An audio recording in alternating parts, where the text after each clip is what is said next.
Hello বন্ধুরা, আশা করি সকলে ভালো আছো।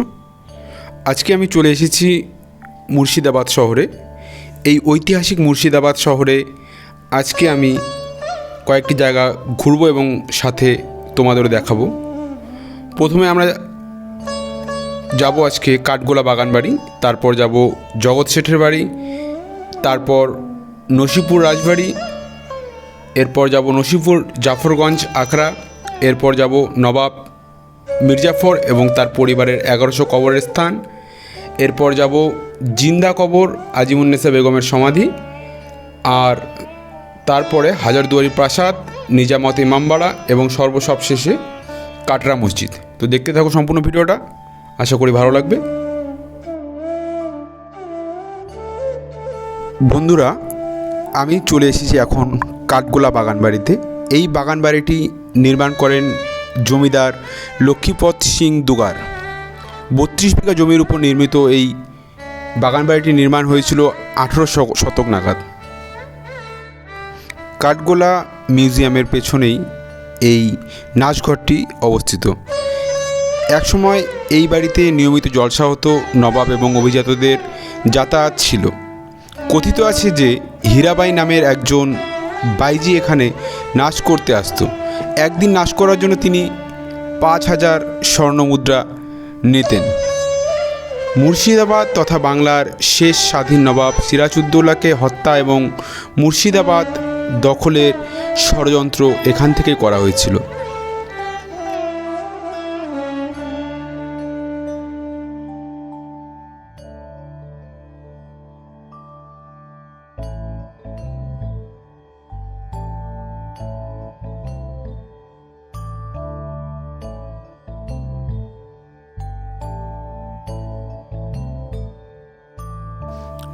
বন্ধুরা, সামনে সাদা রঙের যে মন্দিরটি দেখা যাচ্ছে, এটি একটি জৈন মন্দির।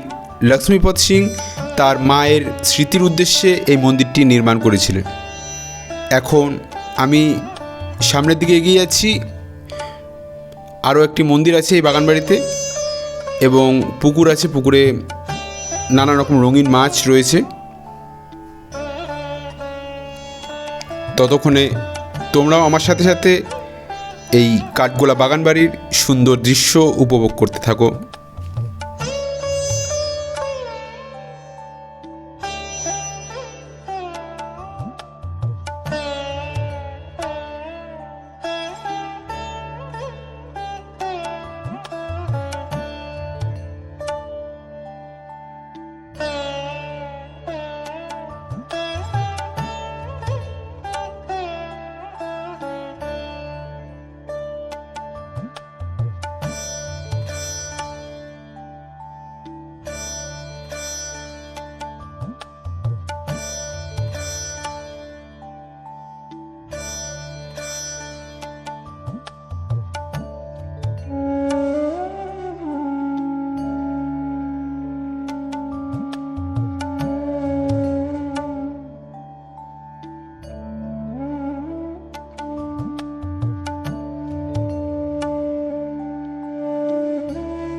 বন্ধুরা, এই কাঠগোলা বাগানবাড়ির প্রধান আকর্ষণ বলতে প্রাসাদের শুরুতেই এই সুড়ঙ্গ। বলা হয় যে এই সুড়ঙ্গ ভাগীরথী নদীর তল থেকে সোজা জগৎ শেঠের বাড়ি অবধি ছিল, যেখান দিয়ে জগৎ শেঠ গোপনে এই বাগান বাড়িতে আসতেন। কিন্তু বর্তমানে কালের নিয়মে এটি ভাগীরথী নদীর জল এখানে চলে এসেছে, যেই কারণে এখানে প্রবেশ নিষেধ বর্তমানে। আর এই সুড়ঙ্গ পথের পাশেই রয়েছে একটি চিড়িয়াখানা। বলা হয় যে এটা তৎকালীন সময় ভারতবর্ষের প্রথম চিড়িয়াখানা। এখানে রয়েছে নানা রঙের মাছ, সাথে বিভিন্ন ধরনের পাখি।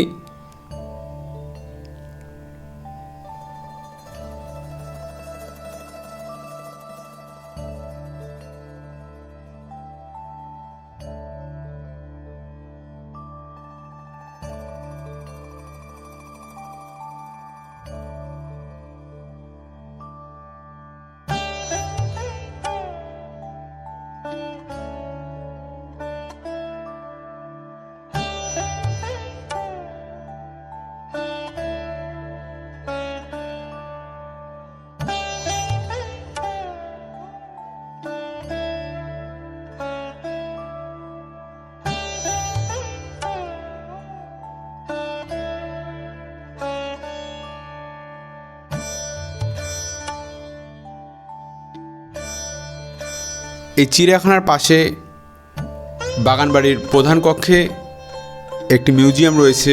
সেখানে সেই সময়কার বিভিন্ন ধরনের অ্যান্টিক জিনিস রয়েছে, কিন্তু সেখানে ফটোগ্রাফি অ্যালাউড নেই, তাই সেগুলো আপনাদের দেখাতে পারছি না। আমি এখন কাঠগোলা বাগানবাড়ি থেকে বেরিয়ে জগৎ শেঠের বাড়ির উদ্দেশ্যে রওনা দিয়েছি। দেখতে থাকো, দেখা হচ্ছে জগৎ শেঠের বাড়িতে।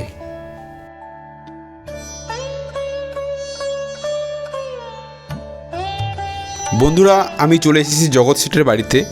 আমার গাইডের থেকে তোমরা বিস্তারিতভাবে এই জায়গার সম্বন্ধে শুনে নাও।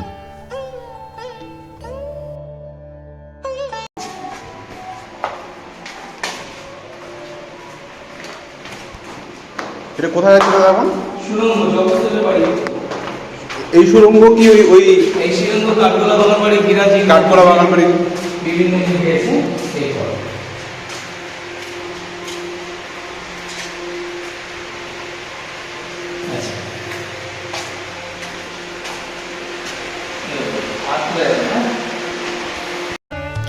জগৎ শেঠ ছিলেন বিপুল ধনবান। বলা হয় তৎকালীন বাংলায় তিনি সবচেয়ে ধনী ব্যক্তি ছিলেন। নিজের টাকশাল, নিজের মুদ্রা তার কাছে ছিল। নবাব সিরাজউদ্দৌলাকে পলাশির যুদ্ধে হারানোর পেছনে প্রধান ষড়যন্ত্রকারীদের মধ্যে একজন হিসেবে ধরা হয় জগৎ শেঠকে। জগৎ শেঠের বাড়ির কারুকার্য, আসবাব দেখে তৎকালীন সময়ের তার প্রতিপত্তির কথা ভালোভাবেই উপলব্ধি করতে পারলাম। এখান থেকে আমার পরবর্তী গন্তব্য নসিপুর রাজবাড়ি। তো দেখতে থাকো বন্ধুরা, আশা করি ভালো লাগবে।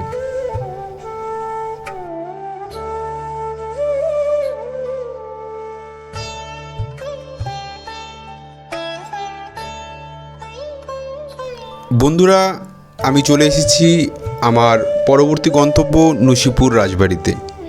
এই বিশাল রাজবাড়িটি 1865 সালে তৈরি হয়েছে।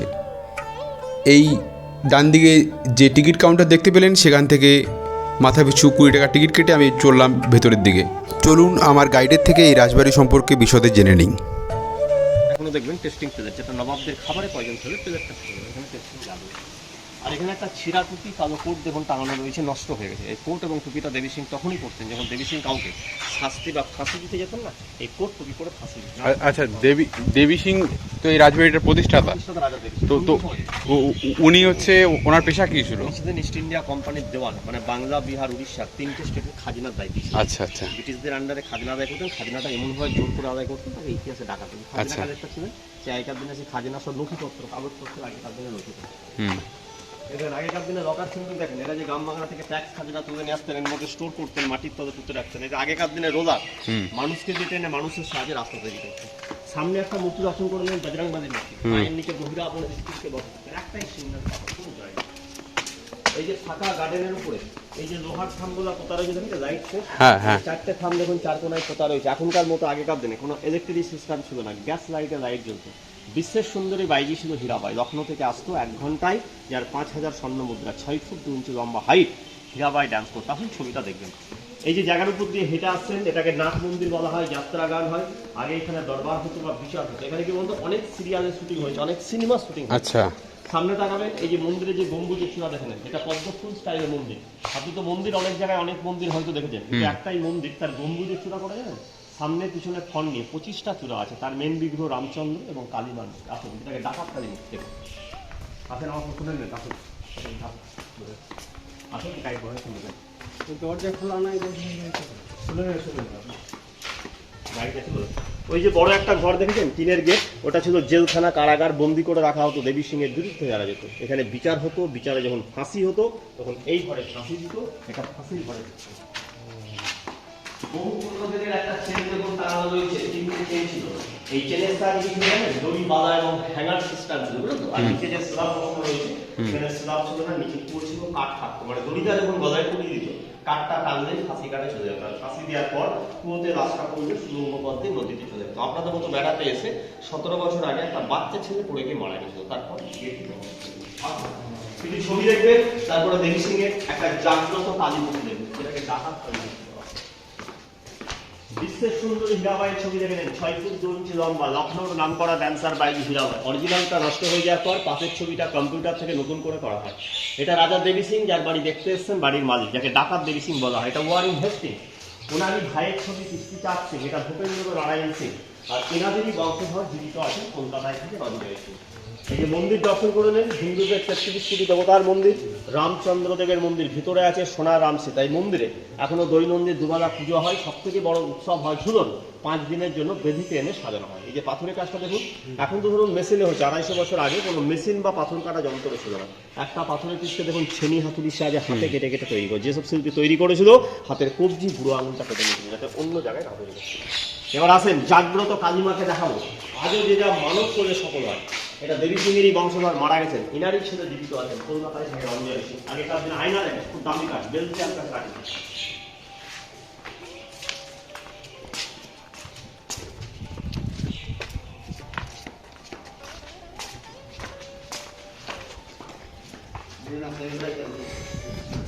জাগ্রত মায়ের মুখ দর্শন করে নেন। যে যা মানত করে যায়, শপথ হলে পুজো দিয়ে যায়। দৈনন্দিন পুজো হয়, অমাবস্যা করে পরে বড় করে পূজা হয়। ভক্তির সব প্রণাম করবেন, যা পারবেন মায়ের নামে কিছু, পুজোর নামে প্রণামী খেলায় কিছু প্রণামী দিয়েও সাহায্য করবেন। এই পয়সাটা রাখা থাকে মায়ের পুজো উৎসব নয়নয়ন হিসেবে থাকে, যা দেবেন মায়ের নামে।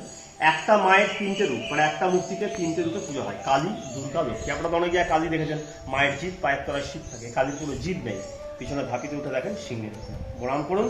আর যা পারবেন পুজোর নামে খাওয়ার মতো পুজো দেবেন। জয় দুর্গা, নবদুর্গা, বসুক্ষয়রা,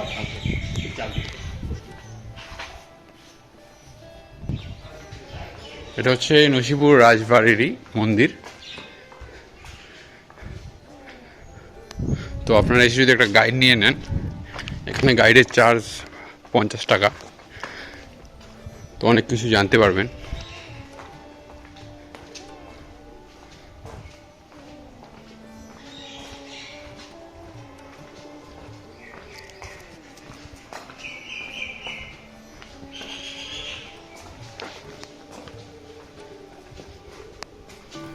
আমার গাইডের থেকে বিদায় নিয়ে আমি এগিয়ে চললাম রাজবাড়ির অন্যদিকে। রাজবাড়িতেই একটি ছোট মিউজিয়াম রয়েছে, যেখানে ভিডিওগ্রাফি এবং ফটোগ্রাফি অ্যালাউড নেই, তাই কিছু আমি দেখাতে পারিনি এই ভিডিওতে। দেখতে থাকুন, যতটা সম্ভব আমি চেষ্টা করেছি রেকর্ডিং করার ভেতরের। এটা নিচতলা, এরপরে সিঁড়ি বেয়ে উপরে উঠলে ওপরে রয়েছে মেইন মিউজিয়াম, সেখানে 2টি কক্ষ রয়েছে। সেই কক্ষে সেই সময়কার নবাবী আমলের বিভিন্ন জিনিসপত্র রয়েছে।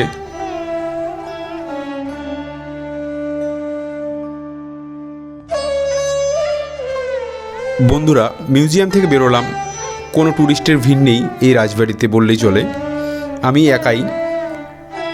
এখান থেকে বেরিয়ে আমার পরবর্তী গন্তব্য নবাব মির্জাফরের দান করা জমির উপর নির্মিত নসিপুর আখড়া এবং রঘুনাথজি মন্দির। তো দেখতে থাকো, আশা করি তোমাদের ভালো লাগবে। বন্ধুরা, আমি চলে এসেছি নসিপুর আখড়া এবং রঘুনাথজি মন্দিরে। এই নসিপুর আখড়ায় প্রবেশ মূল্য 20 টাকা মাথাপিছু। এখানে একটি মিউজিয়াম রয়েছে এবং বিভিন্ন ধরনের নবাবী আমলের মূল্যবান জিনিস রাখা রয়েছে। তো বন্ধুরা, আমি সামনের দিকে এগিয়ে চলেছি। আমার বাঁদিকে রয়েছে মিউজিয়াম এবং ডান দিকে রয়েছে মন্দির।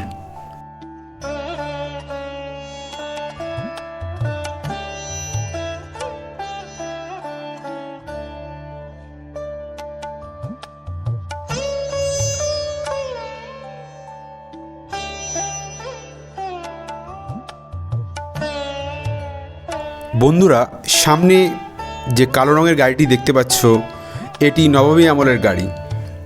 জানা যায় যে এই গাড়িটি 80 টাকা দিয়ে কেনা হয়েছিল এবং এই গাড়ির পাশেই পেছন দিকে রয়েছে একটি রূপোর রথ এবং একটি সাধারণ রথ। এই রূপোর রথটিও এখানে দেখে এর উচ্চতা বোঝা যাচ্ছে না, কিন্তু অনেকটাই বড়। প্রতিবার ঝুলন যাত্রার সময় এই মন্দির এবং আখাড়াতে বড় মেলা এবং পূজা হয়।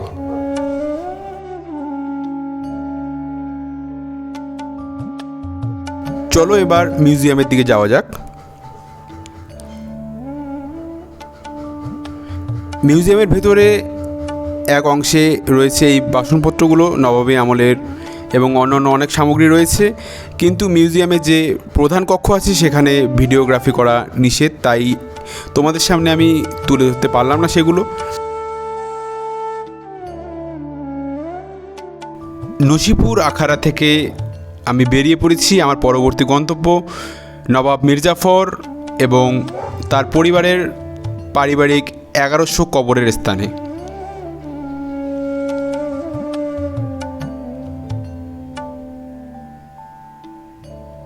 বন্ধুরা, আমি চলে এসেছি জাফরগঞ্জ সমাধিক্ষেত্রে। চলুন এই জায়গা সম্পর্কে বিস্তারিতভাবে জেনে নেই আমার গাইডের কাছ থেকে। মীর মোহাম্মদ জাফর খান, ওর নামে জায়গাটা জাফরাগঞ্জ বলে জানা হয়। এর ভিতরে টোটাল 1100 কবর বলা সম্ভব নেই, যেগুলো মেন সেগুলো বলে দিই। আপনি যে হাজিয়া দুয়ারি প্যালেসটা দেখতে এসছেন, তার মালিকের কবর নবাব নাজিব হুমায়ুন মির্জাফরের পঞ্চম বংশধর। ইনি হাজিয়াদুয়ারি প্যালেস তার মালিকের কবর আছে। 2 নম্বর সমাধি হুমায়ুনের বাবা নাম ওয়ালাজা। 3 নম্বর সমাধি হুমায়ুনের কাকা নাম আলিজা। ওয়ালাজা আলিজা এরা 2 ভাই ছিল।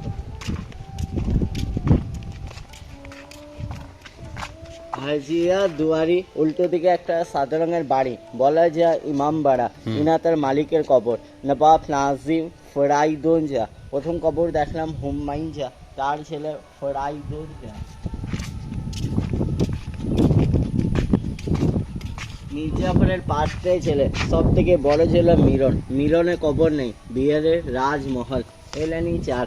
1 নম্বর মুবারক দৌলা, 2 নম্বর আশরাফ দৌলা, 3 নম্বর সাইফুদ্দৌলা, 4 নম্বর নাজিবুদ্দৌলা। মির্জাফরের 4, মিরন ক্লিয়া 5টা। আচ্ছা, মির্জাফরের হচ্ছে 5 জন ছেলে, চারজনের কবর এখানে আছে। আর একজনের কবর কোথায়? বিহার রাজমহল, বিহারে আছে। আচ্ছা, এই সাদা উঁচু কবরটা, এটা হচ্ছে নবাব মির্জাফরের কবর। 2 পাশে 2 কাকা, নজাবি খান নজাব খান, ডাক নাম মির্জাফর, ওর আসল নাম নবাব মীর মোহাম্মদ জাফর খান। 1757 থেকে নবাব 1765 সালে মারা, 8 বছর নবাবী। সাদা মার্বেল মির্জাফরের কবর, 2 পাশে 2 কাকা। আচ্ছা, তো দাদা এই জায়গাটাকে যে হচ্ছে আমার হচ্ছে যে গাড়ি নিয়ে এসছি, সেই গাড়িওয়ালা বললো যে এই জায়গাটার নাম হচ্ছে জিন্দা কবর বলা হয়। জিন্দা কবর না, জিন্দা কবর পিছনে আছে। আচ্ছা, এটা হচ্ছে মির্জাফর তার পরিবারকে পারিবারিক কবরস্থান। আচ্ছা, এটা হচ্ছে মির্জাফরের বাবা, নাম হচ্ছে সৈয়দ আহমদ হুসাইন নজাফি। মির্জাফর মুর্শিদাবাদে 3খানা বিয়ে। প্রথম হচ্ছে শাহখানা বেগম, মির্জাফরের প্রথম। আলিবর্দিন বোনার সাথে বিয়ে, ফার্স্ট ওয়াইফের কবর। দ্বিতীয় বইয়ের কবর বব্বু বেগমের কবর, মির্জাফরের দ্বিতীয় বইয়ের কবর বব্বু বেগম। তৃতীয় মুন্নি বেগম দেখাবো লাস্টে। মির্জাফরের তাহলে হচ্ছে 3 জন স্ত্রী ছিল। হ্যাঁ, দুটো কবর দেখালাম, আরেকটা বইয়ের কবর আচ্ছা। দেখাবো। মির্জাফরের বড় ছিল মিরন। মিরনে হচ্ছে দুটো বাজ পাখির পায়রার কবর। 300 বছর ডাক পিয়ন ছিল না, চিটলিয়া আশেরবা করতো, গুলি খেয়ে মারা গিয়েছে। একটা হচ্ছে বাজ পাখির হীরালাল, পায়রার নাম পান্নালাল। আচ্ছা, পায়রা আর বাজ পাখির কবর এটা, তারা চিঠি আদান প্রদান করতো সেই সময়। কোনো কিছু ছিল না, হ্যাঁ হ্যাঁ। ওনারা আশেরবা করতো চিটলিয়া পায়রা। মির্জাপুর দেখালাম ওনাদের 7 ছেলে 7 নম্বর বংশধর। পুরনো ছিল, নতুন হয়ে গেছে। ওনাদের বংশধর এসে বাঁধি গিয়েছে সৈয়দ নাসির আলী মির্জা। ইনার বংশধর হাজারদুয়ারির পিছনে বসবাস করে।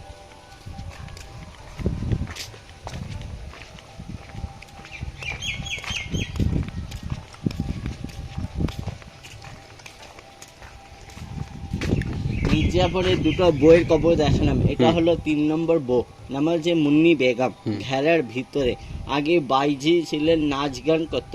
তখনকার দিনের ব্রিটিশ সরকারকে দিয়ে 90 লক্ষ টাকা দিয়ে দান করেছিলেন একটা স্কুল বানাবার জন্য। একটা চাঁদনি মসজিদ মুন্নি বেগমের তৈরি করা, চাঁদনি চক শাহী মসজিদ, নবাব বাহাদুর হাই স্কুল। মির্জাপুরের 3 নম্বর বউ মুন্নি বেগম।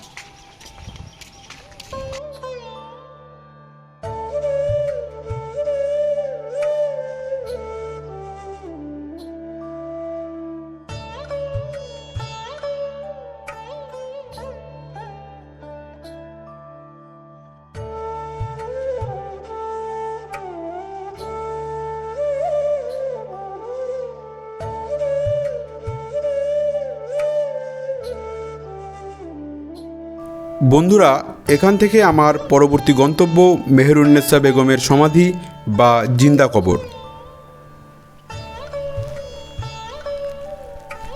চলে এসেছি আমি মেহেরুন্নেসা বেগমের সমাধিক্ষেত্রে। নবাব বেগমদের জীবন যেমন রহস্যময় ছিল, তেমনি বেশ কিছু নবাব এবং বেগম কুখ্যাত ছিলেন তাদের নিষ্ঠুরতা এবং ক্রূরতার কারণে। এক নিষ্ঠুর বেগম আজিমুন্নেসা, যে নারীর কঠোর হৃদয় দেখে স্তম্ভিত হয়ে গিয়েছিল স্বয়ং তার পিতা। বেগম আজিমুন্নেসা ছিলেন নবাব মুর্শিদকুলি খাঁর পালিতা কন্যা। মুর্শিদকুলি খাঁ বাংলার প্রথম নবাব ছিলেন। তার বেগম নৌসেরি বানু ছিলেন সন্তানহীনা। তাই এক পুত্র ও 2 কন্যাকে তারা লালন পালন করেন। কন্যারা হলেন আজামাতুন নিসা এবং আজিমুন্নেসা। মুর্শিদকুলি খাঁ তার কন্যাদের বিয়ে দেন উড়িষ্যার নবাব সুজাউদ্দিন মোহাম্মদ খানের সাথে, যিনি পরে সুজাউদ্দৌলা নামে মুর্শিদাবাদের সিংহাসনে বসেন। সুজাউদ্দিন ছিলেন মুর্শিদাবাদের 3য় স্বাধীন নবাব। তার পত্নী আজিমুন্নেসা বেগম ছিলেন সেই সময়কার সবচেয়ে প্রভাবশালী এবং ধনশালী মহিলা। একবার তিনি অত্যন্ত দুরারোগ্য ব্যাধিতে আক্রান্ত হন। তার পিতা নবাব মুর্শিদকুলি খাঁ এবং স্বামী সুজাউদ্দৌলা অনেক ডাক্তার, কবিরাজ, হাকিম ডাকেন তাকে সুস্থ করে তোলার জন্য, কিন্তু কোনো কিছুতেই তিনি সুস্থ হচ্ছিলেন না। অবশেষে এক হাকিম তার এই দুরারোগ্য অসুখ সারাতে সমর্থ হন। ওষুধের পথ্য হিসেবে তিনি যা দিয়েছিলেন শুনলে সকলের গায়ে কাটা দেবে। সেটি হলো, তিনি বেগমকে প্রতিদিন একটি করে শিশুর কলিজা অর্থাৎ হৃৎপিণ্ড খাওয়ার পরামর্শ দেন। হাকিমের কথা অনুযায়ী বেগম প্রত্যেক দিন একটি করে শিশুর কলিজা খেতে থাকেন। কিছুদিন পর তিনি সম্পূর্ণ সুস্থ হয়ে যান, কিন্তু শিশুদের কলিজা খাওয়া তার নেশায় পরিণত হয়। আজিমুন্নেসা বেগম সেই সময়কার অত্যন্ত প্রভাবশালী মহিলা ছিলেন, তাই তার অনুচরেরা তার কথা মতো প্রত্যেক দিন একটি করে শিশুর কলিজা তাকে এনে দিত। এমনইভাবে বেশ কিছুদিন চলার পর খবরটি নবাব মুর্শিদকুলি খাঁয়ের কানে ওঠে। তিনি ঘটনার সত্যতা যাচাইয়ের জন্য অনুসন্ধান শুরু করেন। ঘটনাটি সত্য। তখন তিনি এ ঘটনার শাস্তিস্বরূপ কন্যা আজিমুন্নেসাকে জীবন্ত সমাধি দেন। আবার অনেকের মতে নবাব সুজাউদ্দৌলা তার স্ত্রীকে জীবন্ত সমাধির আদেশ দিয়েছিলেন, কারণ তাদের দাম্পত্য সম্পর্ক একেবারেই ভালো ছিল না। আজিমুন্নেসার সবসময় স্বামীর চরিত্র নিয়ে সন্দেহ করতেন এবং বিভিন্ন বিষয় তাদের মধ্যে মতবিরোধ লেগে থাকত। আজিমুন্নেসা অত্যন্ত স্বাধীন চেতা প্রকৃতির মানুষ ছিলেন। তিনি পিতা মুর্শিদ কুলি খাঁ এর মতো একটি মসজিদ নির্মাণ করেন এবং সে মসজিদের নিচেই নিজের সমাধি তৈরি করে রাখেন। পরবর্তীতে সেই সমাধিস্থলেই তাকে জীবন্ত সমাধি দেওয়া হয়। আজিমুন্নেসা মনে করতেন তার সমাধির ওপরে পুণ্যবান মানুষের পায়ের ছাপ পড়লে তার চরণ স্পর্শ তার সমস্ত পাপ স্থলন হবে এবং তিনি মুক্তি লাভ করবেন। এই সমাধিক্ষেত্রে অনেকটাই নদীগর্ভে বিলীন হয়ে গিয়েছে কালের নিয়মে। বর্তমানে এই সমাধিক্ষেত্রের অল্প কিছু অংশ টিকে রয়েছে। এখান থেকে এরপর আমার পরবর্তী গন্তব্য হচ্ছে হাজারদুয়ারি প্রাসাদ, ইমামবাড়া এবং বাচ্চেওয়ালি তোপ। আমি এখন চলে এসেছি হাজারদুয়ারি প্রাসাদ এবং ইমামবাড়ায়। বন্ধুরা, এখানে ভিড় চোখে পড়ার মতো। প্রচুর পর্যটকের উপস্থিতি আজ লক্ষ্য করা যাচ্ছে। এই প্রাসাদটি 1837 খ্রিস্টাব্দে নাজিম হুমায়ুন শাহর রাজত্বকালে নির্মাণ করা হয়েছিল। এর ডিজাইন করেছিলেন বিখ্যাত ব্রিটিশ আর্কিটেক্ট ড্যানক্যান ম্যাকলয়েড। তৎকালীন সময়ে প্রায় 16.5 লক্ষ টাকা ব্যয়ে এই প্রাসাদটি নির্মিত হয়েছিল। হাজারদুয়ারি মিউজিয়ামে প্রবেশের পূর্বে তোমাদের প্রাসাদের উল্টো দিকে অবস্থিত ইমামবাড়া থেকে ঘুরিয়ে আনি।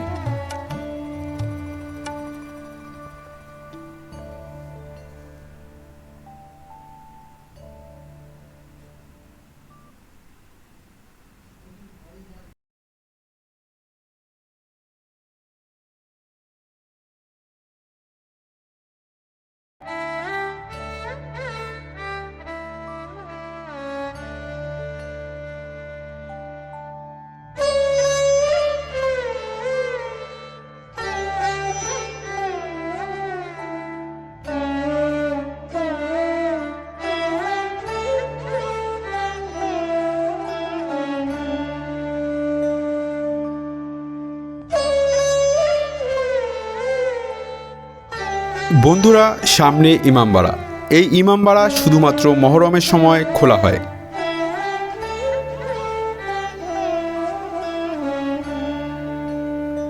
বাম দিকের এই কামানটি বাচ্চেওয়ালা তোপ নামে বিখ্যাত, কারণ বলা হয়ে থাকে নবাবী আমলে যখন এই কামান ব্যবহার করা হতো, এর বিস্ফোরণের আওয়াজে দূর দূর অবধি গর্ভবতী মহিলাদের গর্ভপাত হয়ে যেত। সেই থেকে এই কামানের নাম বাচ্চেওয়ালা তোপ হয়ে যায়। এই বাচ্চেওয়ালি তোপের ঠিক পাশেই হাজারদুয়ারি প্যালেসের উল্টো দিকে রয়েছে মদিনা মসজিদ।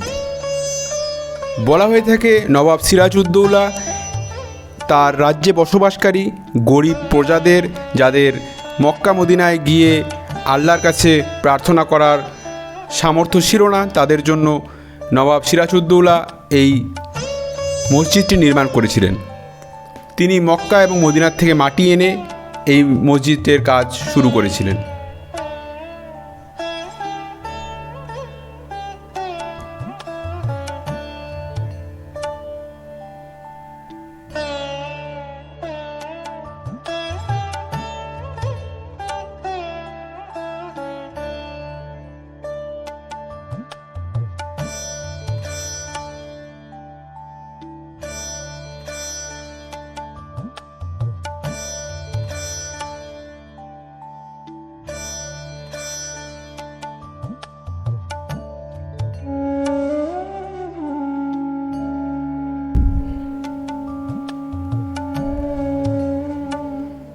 বন্ধুরা, হাজারদুয়ারি মিউজিয়ামে যা যা দেখলাম তা ভাষায় প্রকাশ করা কঠিন। তৎকালীন নবাবরা কতটা প্রভাব প্রতিপত্তির অধিকারী ছিল তা এই প্রাসাদে এসে বুঝতে পারলাম। এবার এখান থেকে বেরিয়ে আমার আজকের শেষ গন্তব্য কাটরা মসজিদের উদ্দেশ্যে রওনা দেব।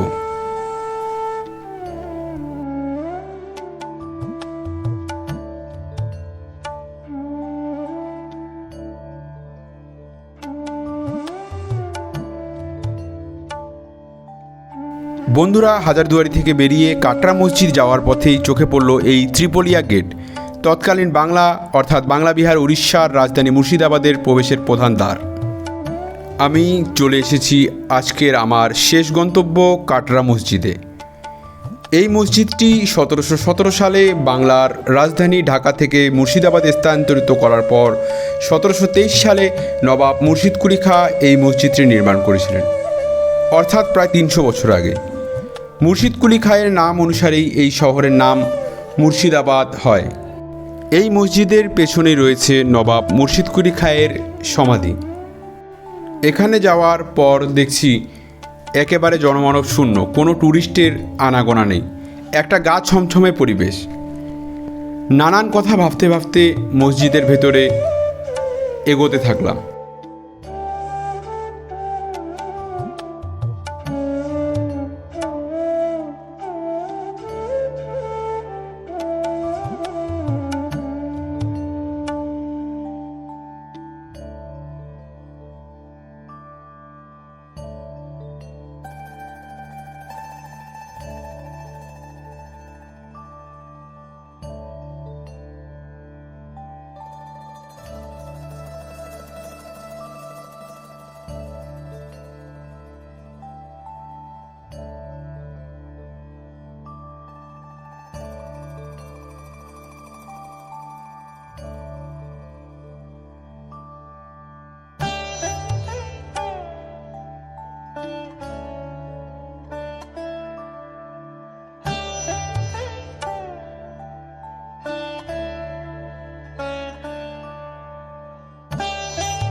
এখানে রয়েছে মুর্শিদাবাদের প্রতিষ্ঠাতা নবাব মুর্শিদ কুলি খাঁর সমাধি।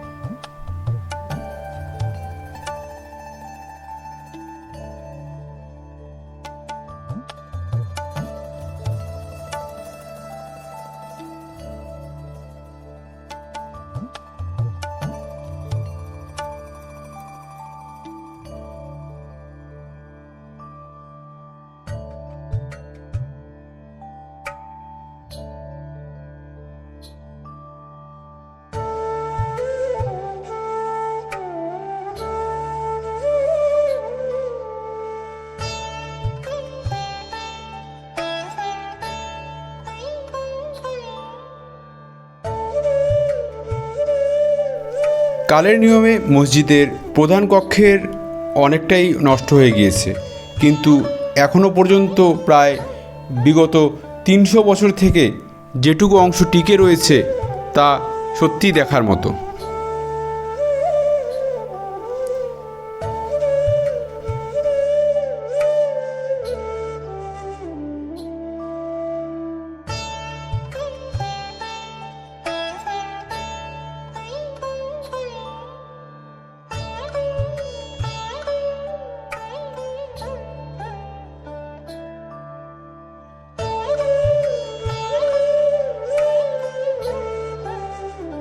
বন্ধুরা, এখন বিকেল প্রায় 5টা।